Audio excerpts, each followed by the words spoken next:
എല്ലാവർക്കും ഒരു പുതിയ വീഡിയോയിലേക്ക് സ്വാഗതം. ഇന്നത്തെ വീഡിയോ ഒരു ക്രാഫ്റ്റ് വീഡിയോ ആണ് കേട്ടോ.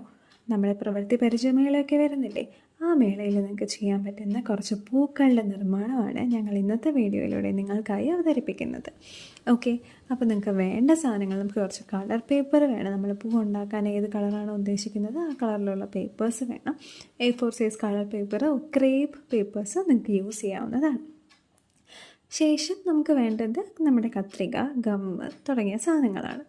ബാക്കിയുള്ള കാര്യങ്ങൾ, ആവശ്യമുള്ള കാര്യങ്ങളെല്ലാം നമുക്ക് വീഡിയോ കാണുമ്പോൾ മനസ്സിലാവും. അൽസോ എല്ലാവരും വീഡിയോ അവസാനം വരെ കാണുക, നിങ്ങളുടെ ഫ്രണ്ട്സിനും ഫാമിലിക്കും ഷെയർ ചെയ്യുക, ലൈക്ക് ചെയ്യുക, സബ്സ്ക്രൈബ് ചെയ്യുക.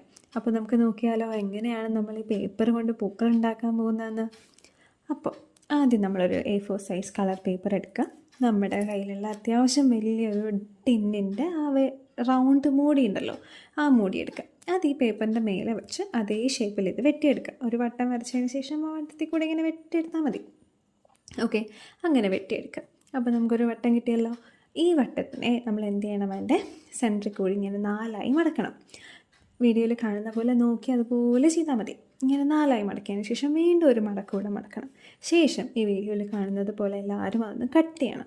നമുക്ക് 3ആയിട്ടോ 4ആയിട്ടോ ഒക്കെ കട്ട് ചെയ്യാം. നമ്മുടെ എതളുകളാണ് നമ്മളിങ്ങനെ ചെയ്തുകൊണ്ടിരിക്കുന്നത്. ഓക്കെ, ഇങ്ങനെ കട്ട് ചെയ്തതിന് ശേഷം വീഡിയോയിൽ കാണുന്നത് പോലെ നിങ്ങളതിൻ്റെ അറ്റമെല്ലാം ഒന്ന് ട്രിം ചെയ്ത് കൊടുക്കുക. ഒരു ഷേപ്പ് കിട്ടാൻ വേണ്ടിയിട്ടാണ് നമ്മളിങ്ങനെ ട്രിം ചെയ്ത് കൊടുക്കുന്നത്. ഓക്കെ, സോ എല്ലാവരും സൂക്ഷിച്ച് നോക്കുക, അതുപോലെ നിങ്ങൾ കട്ട് ചെയ്യുക.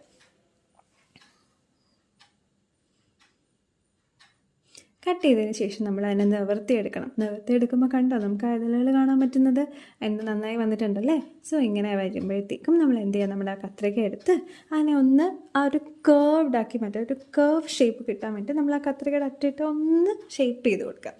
ശേഷം നമ്മൾ അതിനെ എന്ത് ചെയ്യണം, ആ ഒരു കട്ട് കുറച്ചും കൂടി ഇങ്ങനെ കയറ്റി കട്ട് ചെയ്തതിന് ശേഷം അതിനെ ഇങ്ങനെ നമ്മളിങ്ങനെ പേപ്പർ ചുരുട്ടില്ലേ പൊതിയൊക്കെ ആയിട്ട്, ആ ഒരു രീതിയിൽ അത് പൊതിഞ്ഞെടുക്കുന്ന പോലെ നമ്മളതിനെ ചുരുട്ടി എടുത്തിട്ട് നമ്മൾ എന്ത് ചെയ്യണം, ആ ഫെവിക്കോൾ ഉപയോഗിച്ച് അതിനെ ഒട്ടിക്കണം.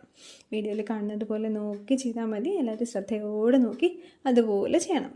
ഓക്കെ, അപ്പോൾ നമ്മുടെ പൂവിൻ്റെ ഏകദേശം റെഡിയായി. ഇപ്പോൾ തന്നെ നമുക്ക് കാണാമല്ലേ എന്ത് ഭംഗിയായിട്ട് അത് വരുന്നതെന്ന്. ശേഷം ഇവിടെ ഒരു മഞ്ഞ ചാർട്ട് അല്ലെങ്കിൽ മഞ്ഞ പേപ്പർ എടുക്കുക. അതിനെ ഇതുപോലെ 2ആയി മടക്കി ഒന്ന് ഷേപ്പ് ചെയ്തെടുക്കാം. വീണ്ടും 4ആയി മടക്കണം. ശേഷം ഇങ്ങനെ ചെറിയ ചെറിയ ചെറിയ ചെറിയ കട്ടുകൾ ഇട്ട് കൊടുക്കുക. ചെറിയ ചെറിയ കട്ടുകൾ നമുക്ക് എത്രത്തോളം മാക്സിമം തിന്നായിട്ട് ചെയ്യാൻ പറ്റും അങ്ങനെ കട്ട് ചെയ്ത് കൊടുക്കുക. കട്ട് ചെയ്തതിന് ശേഷം ഇത് നിവർത്തിയെടുക്കുക. നമ്മൾ നേരത്തെ പൂവ് ചെയ്യാൻ വേണ്ടിയിട്ട് ഒരു കർവ് രീതിയിൽ വരാൻ വേണ്ടി നമ്മൾ ചെയ്തില്ലേ, അതുപോലെ ഇതിനും ചെയ്ത് കൊടുക്കുക. ഇത് ഏത് പാർട്ടാണെന്ന് നിങ്ങൾക്ക് ചെയ്ത് കഴിയുമ്പോൾ മനസ്സിലാവും. ഇങ്ങനെ ചെയ്തതിന് ശേഷം നമ്മൾ എന്ത് ചെയ്യുക, അതിനെ ഒന്ന് ചുരുട്ടിയെടുക്കണം. ഓക്കെ, ചുരുട്ടുമ്പോഴത്തേക്കും ഇടയിൽ നമ്മൾ ഗം കൂടി ഇട്ട് കൊടുക്കണം. അപ്പോൾ അത് ചേർന്നിരിക്കുകയുള്ളൂ. അപ്പോൾ നമ്മൾ പശ ഇട്ടതിന് ശേഷം ഫെവിക്കോൾ ഒഴിച്ചതിന് ശേഷം ഇങ്ങനെ ചുരുട്ടി എടുക്കുക.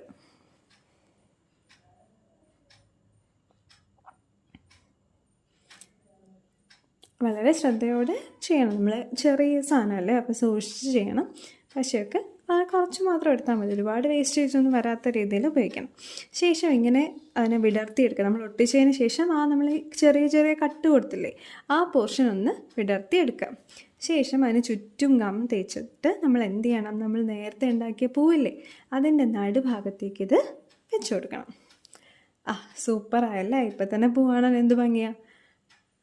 അപ്പോൾ നമുക്ക് ആ പൂവിൻ്റെ നടുഭാഗത്തുള്ള ഒരു മഞ്ഞ പൂമ്പൊടിയുടെ ഭാഗമല്ലേ, അതാണ് നമ്മളിപ്പോൾ ചെയ്തെടുത്തത്. ഇനി നമ്മളൊരു പച്ച ഷീറ്റാണ് എടുത്തത്. എന്തിനായിരിക്കും, ഒന്നുകിൽ ഇലയായിരിക്കും അല്ലെങ്കിൽ തണ്ടായിരിക്കും അല്ലേ. സോ ആ പച്ച ഷീറ്റ് എടുത്തതിന് ശേഷം വീഡിയോയിൽ കാണുന്നത് പോലെ നിങ്ങൾ എന്ത് ചെയ്യണം, അതിനെ ഒന്ന് ചുരുട്ടിയെടുക്കണം. ചുരുട്ടിയെടുക്കുക, ഗം തേക്കുക. വീഡിയോയിൽ കാണുമ്പോൾ ഇത് ഞാൻ കുറച്ച് സ്പീഡ് കൂട്ടിയിട്ടിട്ടുണ്ട്, അതുകൊണ്ടാണ് നിങ്ങൾക്ക് അങ്ങനെ വേഗം ചെയ്തതായിട്ട് തോന്നുന്നത്.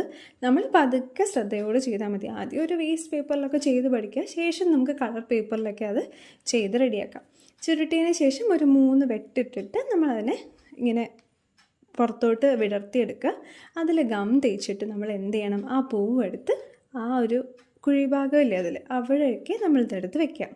അപ്പോൾ നമുക്ക് മനസ്സിലാവും എന്താണ് നമ്മളിപ്പോൾ ചെയ്തത്, പൂവിൻ്റെ ആ തണ്ടാണ്. ഇനി നമുക്ക് എന്താ വേണ്ടത്, ഇനി നമുക്ക് ഇലയാണ് വേണ്ടത്. ഇല എടുക്കാൻ വേണ്ടിയിട്ട് നമ്മൾ എന്ത് ചെയ്യുക, സിമ്പിൾ ഒരു പച്ച പേപ്പർ എടുക്കുക. അതിന് നടുവിൽ മുറിച്ചിട്ട് ജസ്റ്റ് നമുക്ക് ഏത് ഷേപ്പിലാണോ ഇല വേണ്ടത് ആ ഷേപ്പിൽ കട്ട് ചെയ്യുക. ശേഷം ആ ഒരു ഇലയുടെ ആ ഒരു കേർവായിട്ടുള്ള ആ ഒരു ടെക്സ്ചർ കിട്ടാൻ വേണ്ടിയിട്ട് നമ്മൾ എന്ത് ചെയ്യുന്നു, നേരത്തെ കത്രിക വെച്ച് ചെയ്തതുപോലെ ചെയ്തിട്ട് ഇതുപോലെ നമ്മുടെ തണ്ടിൽ ഒട്ടിച്ചു കൊടുക്കുക. ഒട്ടിച്ചു കൊടുക്കുമ്പോഴത്തേക്ക് നമുക്ക് ഏകദേശം പൂർണ്ണമായി എന്ന് മനസ്സിലായി. വീണ്ടും ഒരു ഇല കൂടെ വെച്ച് കൊടുക്കുക. 2 ഇലയൊക്കെ വെക്കണമെങ്കിൽ അല്ലേ നമുക്ക് കാണാനൊരു ഭംഗി ഉണ്ടാവുള്ളൂ. സോ 2 ഇലയൊക്കെ വെച്ച് അതിനെ ഒന്ന് സെറ്റ് ചെയ്തെടുക്കുക. ഓക്കെ, നമ്മുടെ പൂ റെഡി ആയിട്ടുണ്ട്. എല്ലാവർക്കും ഇഷ്ടമായെന്ന് വിചാരിക്കുന്നു. എനിക്കെന്തായാലും നല്ലോണം ഇഷ്ടമായി. കണ്ടില്ലേ, ഇതുപോലെ നമുക്ക് ഒത്തിരി പൂക്കൾ ഉണ്ടാക്കി വെക്കാം അല്ലേ. എന്ത് ഭംഗിയാണ് കാണാൻ, മഞ്ഞയും ചുവപ്പും വയലറ്റും പിങ്കും ഒക്കെ ആയിട്ട് വളരെ അടിപൊളിയായിട്ടുണ്ട് അല്ലേ. സോ എല്ലാവരും ട്രൈ ചെയ്ത് നോക്കുക. എന്തെങ്കിലും ഡൗട്ട് ഉണ്ടെങ്കിൽ please do contact us. And ഒരു കാര്യം കൂടി പറയാനുള്ള എന്താണെന്ന് വെച്ചാൽ, ഈ പൂക്കൾ ചെയ്തത് ഞാനല്ല, ഇതെൻ്റെ ആൻറ്റി ചെയ്ത പൂക്കളാണ്. ആൻറ്റിക്ക് ഇതിനോടൊക്കെ നല്ല ഇൻട്രസ്റ്റ് ഉള്ള ഒരാളാണ്. സോ ആൻറ്റിയോടും എൻ്റെ സ്പെഷ്യൽ താങ്ക് യു ഞാൻ അറിയിക്കുകയാണ്. നിങ്ങൾക്ക് വേണ്ടി ഇങ്ങനെ ഒരു വീഡിയോ ചെയ്യാൻ ആൻറ്റി തയ്യാറായതിനൊക്കെ ഞാൻ നന്ദി രേഖപ്പെടുത്തുകയാണ് ഇവിടെ. ഓക്കെ, അപ്പോൾ ബൈ.